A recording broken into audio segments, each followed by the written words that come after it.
climbing through myself, out of my childhood and through my adulthood and into this new piece that I found. But there's a little bone I'd like you to throw me. Can you hear clearly? Interesting words, climbing through my childhood. Climbing up out of this life and into this place that I've been looking for. Yeah. We like the poetic nature of that tragedy. Thank you. It's been a personal crusade.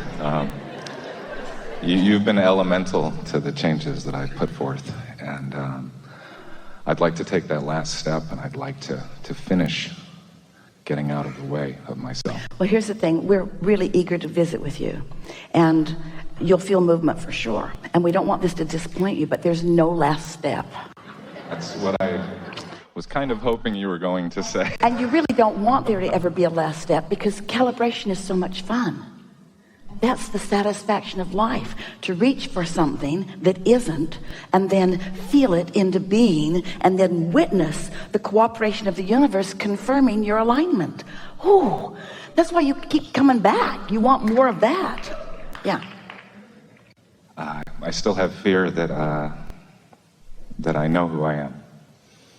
I have fear that the things that I've attracted to me are true and correct. I still have fear that holds me back from giving myself fully to what's ahead of me. Well, good. So we can feel the intentionality that you offered that statement to us, and we want to address it with equal power.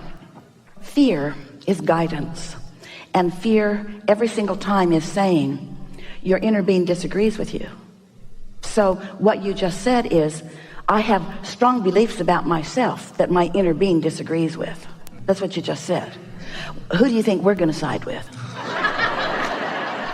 Who do you think we think is right? Well, I think in the end we're talking to the same person.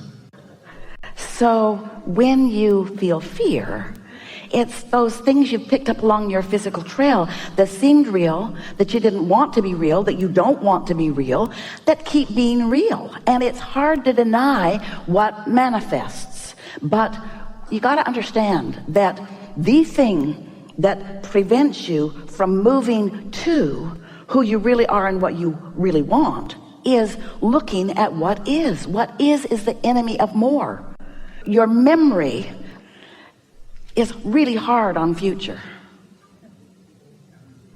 And so those like you who like to think, who like to ponder, who like to consider, who like to evaluate, who just can't stop it, you make it harder on yourself than it needs to be. But that same trait of focusing, which is the creative tool, the focus is the creative tool. So it will serve you or not serve you, but it's the same tool. It's like you can build a house with a hammer, you can tear a house down with a hammer. Same tool. Not the best analogy, but actually it's a terrible analogy. Never use it again. But you get the point. And so, no more excuses. Well, what is an excuse anyway? So far it's been a reason not to move forward. But you see, just because you're articulating a vibrational propensity with words, we want to get right to the heart of something. We want to say, let's coin a new word together, a new phrase together, vibrational excuse. It's a vibrational excuse. Because you've got vibrational excuses whether you say them out loud or not. How many times are you in a situation where you really want to say something but you hold back? That's a new skill I've learned. For politeness, it's not a skill, it's a curse. Because it's a lie.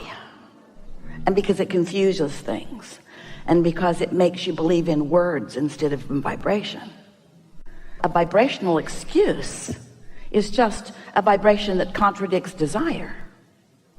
A vibrational excuse isn't an excuse, a rather clearly formed ball of resistance.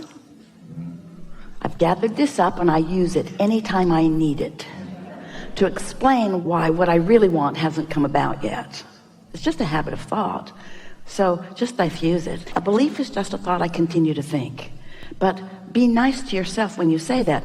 A belief is just a thought that the law of attraction continues to bring to me, because the law of attraction, bugger that it is is responding to my vibration. In other words, law of attraction is the reason that beliefs continue to be perpetuated.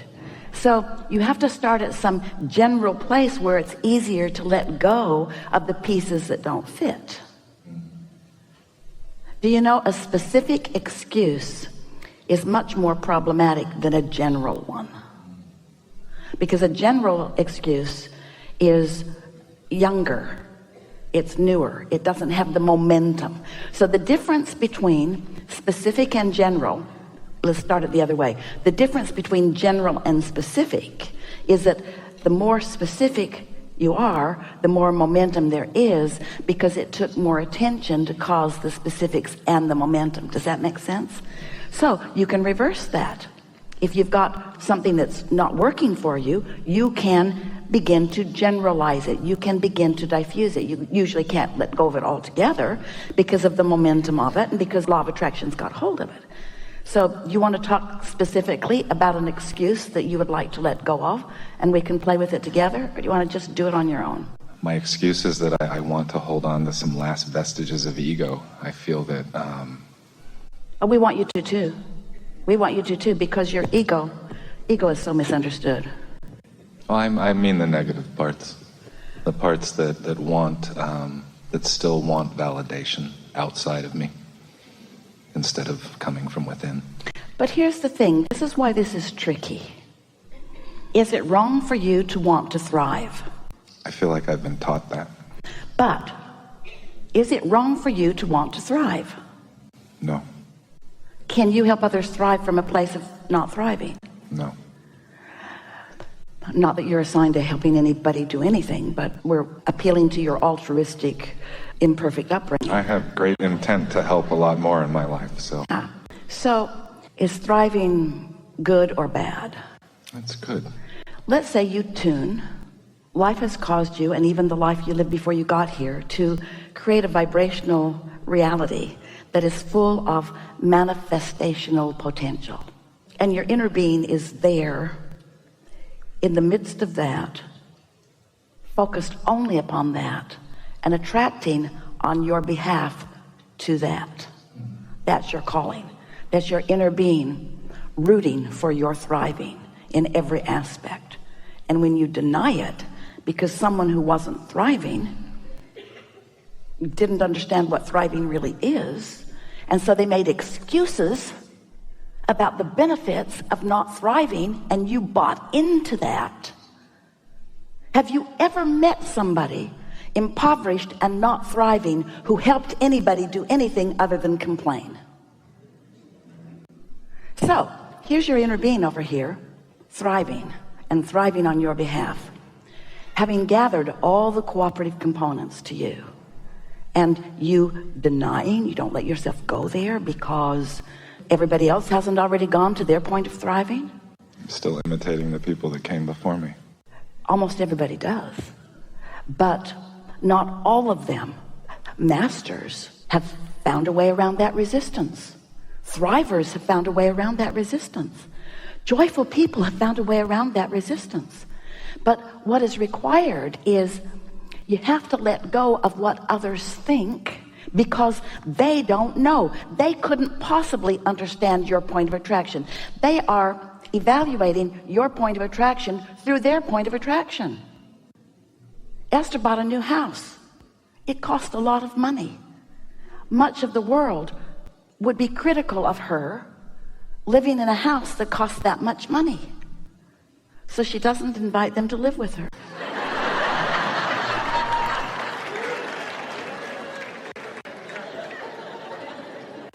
And she knows that she can't get sick enough to help sick people get well, or poor enough to help poor people become prosperous. And that her thriving deprives no one of thriving. In fact, the only thing it does is set an example of what thriving is. And some people, right up close to her, they suffer when they see the intensity of that thriving. Because when they see the intensity of that thriving, it activates within them the comparison between their lack of thriving and someone else's thriving. You see, this is the thing that is so interesting. Oh, we're having a wonderful time here with you. You are natural calibrators. That's what you do. You seek harmony and harmonics all the time. You just got to decide what you want to harmonize with. Do you want to harmonize with the best of you or the pinched off version of you? Do you want to harmonize with thriving or suffering? Do you want to harmonize with wellness or sickness? Do you want to harmonize with clarity or confusion? Because it's your choice all day, every day. And most humans would say they're wrong about this. They're wrong about this for about 5 reasons that we'll tell you in a minute. They're wrong about this because most people tend to harmonize with lack of thriving because it's altruistic. They think it is more spiritual. It's not either one of those. They think that it's better for humanity. It really isn't. But they do it because they care what others think, and they meet up with more people that harmonize with them over complaining about what's wrong than who harmonize with them over basking in what is going well. Now, what's wrong with all of that, when we say most people, is that there is so much more thriving and so much more well-being out there in the world. Just the fact that your sun comes up every morning puts your thriving into a category that clearly wipes out every single thing that you think is going wrong today.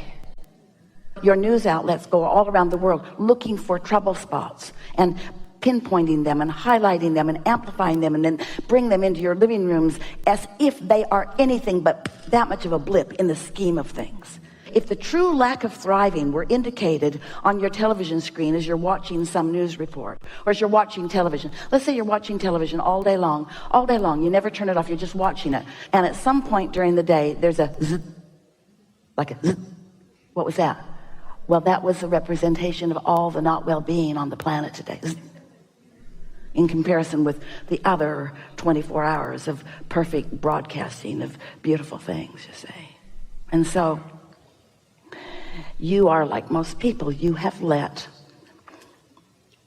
conscientious, well-meaning people that are trying to evaluate what's up with life based upon their observation of manifestations only, who have made every decision about their future based upon what is, so that their future ekes out minuscule improvements, because what is so rampant in their vibration that they can barely let it go.